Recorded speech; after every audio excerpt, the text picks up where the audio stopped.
আগত সকল শ্রদ্ধেয় কৃষ্ণ ভক্ত মণ্ডলী সাধুগুরু বৈষ্ণব, কৃষ্ণ ভক্ত বাবা, দাদা ভাইরা, ছোট ছোট ভাই বোনেরা, মায়েরা যারা আছেন, সকলের চরণে শতকোটি প্রণাম জানিয়ে আজ আমরা এই মধ্য রজনীতে এই যে মন্দির প্রাঙ্গণে এসে উপনীত হয়েছে রাধা গোবিন্দের অষ্টকালীন পদাবলী কীর্তন আস্বাদন করবার আশা নিয়ে। অপরাধ নেবেন না, যেহেতু আমরা রাস আস্বাদন করতে এসেছি, রাসের আগে অভিষেকটা হওয়া উচিত, সেটা হয়নি। আর সেটা না হলে কত বড় অপরাধ হয়,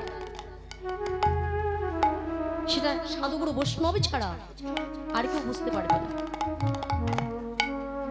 আরেকটা কথা বলি, কীর্তনটা বড় কঠিন জিনিস,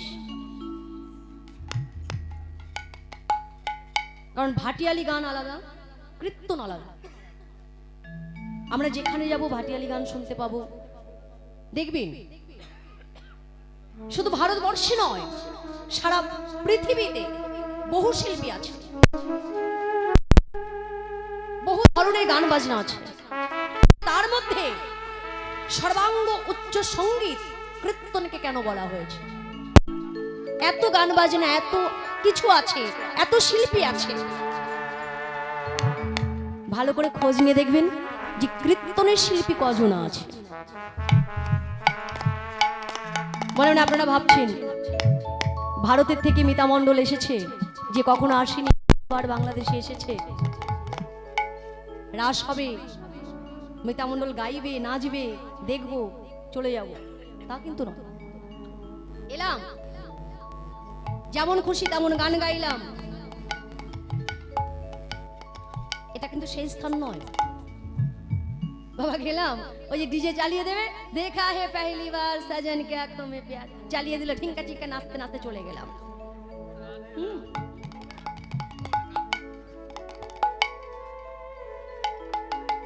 রাস হচ্ছে দর্শন করা যায় না, রাস হচ্ছে আস্বাদনীয় বস্তু, আস্বাদন করতে হবে।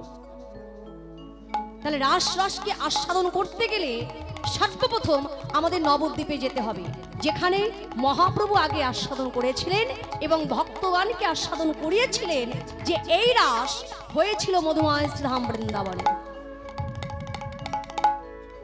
আগে যাব গুপ্ত বৃন্দাবনে, তারপরে সেখান থেকে যাব আমরা মধুময় শ্রীধাম বৃন্দাবনে। তাই তো ধৈর্য ধরে বসে শোনা হবে তো,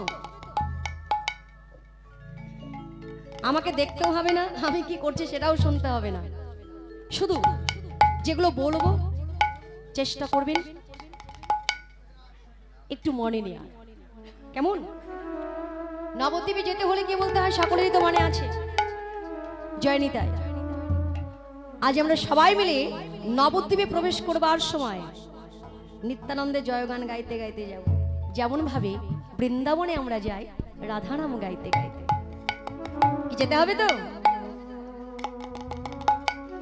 চলুন তাহলে আমরা সবাই মিলে করতালি দিয়ে নিত্যানন্দের গানটা আগে গাইতে হবে, যেমন খুশি তেমন গানে নয়। যে গানে করতালি দিলে, কথা শুনেছেন না যে করতালি দিলে গাছে যত পাখি বসে থাকে উড়ে পালিয়ে যায়, কিন্তু এটা শুধু এক ধরনের কথা হলো। মূল কথাটা হচ্ছে কৃষ্ণ ভজিবার তরে সংসারে আইনু, মিছে মায়ায় বদ্ধ হইয়া বৃক্ষ সম হইল, ফলরূপী পুত্র কন্যা ডালে ভাঙি পড়ে, কালরূপী সংসারেতে বক্ষ বাসা করে।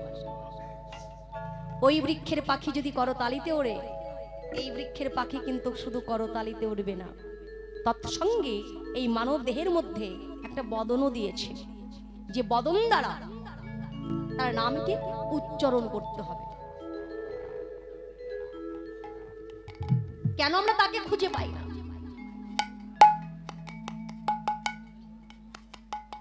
আজ যে মধ্য রজনীতে মহাপ্রভু দাঁড়িয়ে ভাগ্যবতী সুরধনী গঙ্গার তীরে দাঁড়িয়ে যে আস্বাদন করছে যে এটাই না বৃন্দাবন, এই তো বৃন্দাবনের সেই নিকুঞ্জ কানন, এই তো বৃন্দাবনের সেই নিধুবন। বৈষ্ণব মহাজন বললেন, প্রাকৃত জগতে দাঁড়িয়ে যখন অপ্রাকৃত জগৎকে দর্শন করা হয় তাহলে বুঝতে হবে তিনি শুধু ভাবে নয়, মহাভাবে পরিণত হয়েছে। আর সেই ভাবরসের মধ্যে যদি মানব জাতিকে ডুবতে হয় তাহলে আগে নিজের মধ্যে তাকে খুঁজতে হবে। সারা জীবন আমরা বহু জায়গায় খুঁজেছি, খুঁজিনি? এই যে এত রাত জেগে আপনারা দূর দূরান্ত থেকে এসে বসে আছেন, কেন? খুঁজবার জন্যই তো। খুঁজে যদি না পায় তাহলে এই স্থানে আসা না আসা দুটোই সমান হবে। যদি কেউ বলেই বসে আমরা এত জায়গায় কীর্তন শ্রবণ করতে যাই, কই তাকে তো খুঁজে পেলাম না, কি করে পাবো? কখনো কি খুঁজবার চেষ্টা করেছি? এখানে যাচ্ছি কীর্তন শুনতে, সেখানে যাচ্ছি। বৈষ্ণব মহাজন বললেন, একবার ভেবে দেখো, যে ধর্মের মানুষ তুমি, সেই ধর্মের মধ্যে থেকে যদি তাকে খুঁজে না পাও তাহলে আর কে পাবে বলো? আমাদের বিশ্বকবি রবীন্দ্রনাথ ঠাকুর তিনি কত সুন্দরভাবে জীব শিক্ষা দিয়ে গেলেন তার গানের পদাবলী দিয়ে। শুধু রবীন্দ্রনাথ ঠাকুর নয়, কাজী নজরুল ইসলাম বহু বৈষ্ণব পদাবলী লিখেছেন, শুধু আমরা লক্ষ্য করি না। দেখবেন যেখানে আন কথা বেশি হয়, আন আলোচনা বেশি হয়, আমার মতন মানুষ, আপনাদের বলবো না, আমার মতো যারা, সেখানে বেশি যায়।